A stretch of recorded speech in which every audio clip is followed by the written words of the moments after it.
It's 1997, and they're in the studio. That's Puffy right there. Going to a right room right now. AC on again? Oh, there's Biggie. AC, a big guy sweat a lot. Oh yeah, right. MC60. Hey yo, right here is the writing room. It's the MIDI room. This is where we create the stuff at. Need some lights. My man, he gonna sit in here, write a hit. Biggie. Oh yeah, he's got some of that weed. You're writing a song. Oh, there you go. That's a SP1200 and an AKAI S950.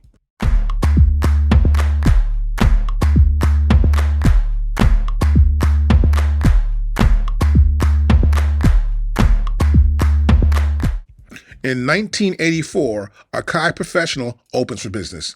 The very first sampler is the S612, released in 1985.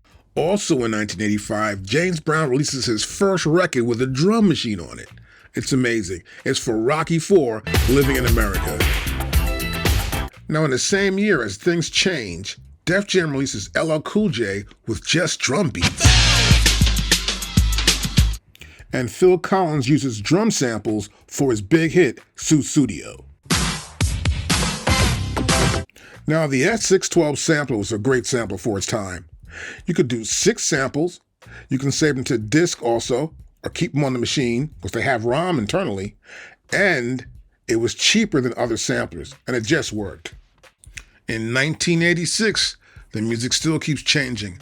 Different drum machines. In this case, you hear the SP1200. Then we have Cameo with another drum sample that's like a Linn drum sample with a snap to it. That's a snare drum right there. Then we have Wang Chung. These are a bunch of samples, including guitar samples and a hard-hitting beat. In 1986, the following year, they introduced the X7000. It's 12-bit sampler, 6-voice polyphony. You can tune samples, you can truncate them, you can reverse them, and you can loop them, adding more features. And they're becoming more popular now as a sampler choice, because samples are becoming cheaper with 12-bit sample chips. And in 1987, these chips are taken over.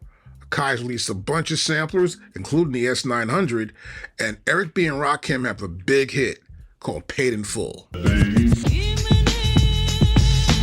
And in that same year, Michael Jackson releases Bad, using the Linn 9000 and the Linn drum, with some awesome samples. Then, in 1987, they introduced the S700. It has some of the same features as the X7000, but now it's in a rack mount, which makes it easier for people to use this with other keyboards. You can sample keyboards and vocals and trigger those sounds with any device that uses MIDI.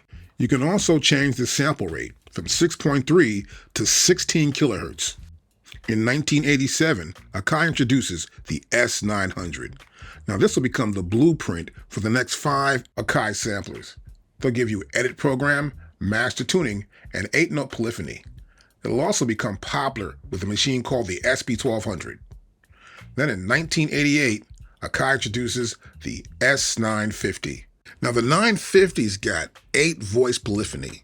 It's got velocity sensitivity, 12-bit sampler technology, 8 individual outs, featuring a programmable digital low-pass filter. They can also use vibrato as well. It's got dedicated ADSR filter, which is attack, decay, sustain, release, and amp filters as well, including auto bend, to bend the note, and MIDI. You can also use lower sample rates. For example, at 25 kilohertz, I can sample 19 seconds on it. But if I go to 48 kilohertz, I can sample 9 seconds on it. What makes this really great as a sampler is that I can use low sample rates, like 25K. I get 19 seconds, but I get a really nice lo-fi sound. I put my samples in here, but I use my drums in a machine like the SP1200 or SP12.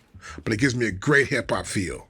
One of the great users of the S950 and the SP1200 was a group called the Bomb Squad. They created beats for Public Enemy. Bang! Caught you looking for the same thing. If you listen to their music, it's layer upon layer of samples uniquely combined to get this really overall full sound. It's kind of dope. And some people didn't make a really full sound. They would get a breakbeat from a record, a section with just drums and maybe a little sound to that, and they might grab another piece, which could be horns or a bass line or guitar, and make it into one sample. Now, one really big example, this is Rob Bass with DJ Rock. Hit it. So on December 8th, 1988, AKAI releases the MPC-60. It's a major hit, picked up by most studios around the world. Now, it's expensive, though. It sells for $5,000. But an MPC-60 with an S950 or an S900 works as a great combination in the hip-hop world. Now, sampling isn't just about sampling stuff for beats. It's about saving time. Here, for example, we see Don Henley, great guitar player, great band. He uses his stuff on tour. In case he needs to play something back and doesn't have the right guitar player, he can sample directly from the original recording and use it on tour. Another group famous for this is the Michael Jackson Band. They were actually endorsed by AKAI. As you can see here, AKAI gave him a rack of stuff, whether it was a keyboards, MPC-60, S950. They were able to record Michael Jackson's vocals and keep those on these sample discs and play them back during shows, just in case Michael didn't want to actually sing or had a problem with his voice. It made it easy for everybody to make money without any problems with the artist doing his job. You've been writing this song for like 30 days now. So it should be kind of hard, you know what I'm saying? I got a lot of stuff on your mind, you know what I'm saying? You've been writing this song for like 30 motherfucking days. There ain't no excuse for that. But too much balling, enjoying yourself, you know. It ain't got nothing to do with that, man. Called writer's block. Hit you while you're working for certain, Papa freaking.